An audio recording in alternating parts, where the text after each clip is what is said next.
Marie Olouche avait 25 ans lorsqu'elle est décédée à la suite d'un avortement pratiqué dans des mauvaises conditions.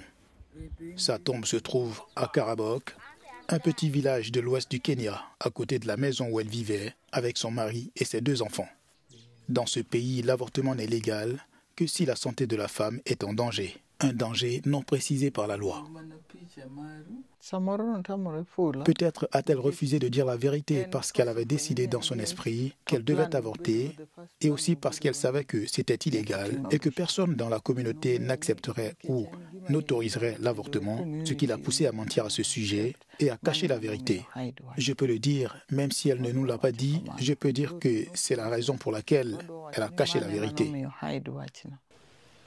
Une femme de 24 ans, originaire de Bondo, qui témoigne sous anonymat par crainte de représailles, a frôlé le pire lorsqu'elle était enceinte et qu'elle avait voulu avorter avec une pilule.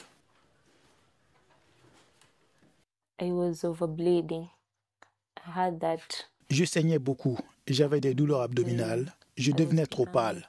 J'ai donc décidé d'aller voir le médecin à l'établissement le plus proche. Oui, en fait, quand je suis arrivé là-bas, le médecin m'a dit qu'il était presque trop tard, que si je n'avais pas pu m'y rendre à ce moment-là, j'aurais pu mourir.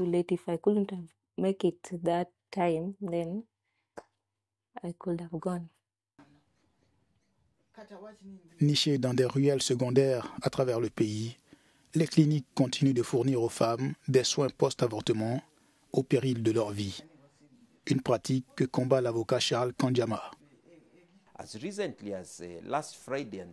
Vendredi dernier et vendredi précédent, j'étais à la haute cour pour plaider 2 affaires dans lesquelles la question de l'avortement était soulevée. Et actuellement, mon organisation a déposé un recours devant la cour d'appel concernant l'interprétation de la portée autorisée de l'avortement. Je ne dirais pas que la situation est complexe. Je pense que la situation est simple. L'avortement sur demande est un crime au Kenya. Certaines cliniques font souvent l'objet de descentes policières incessantes.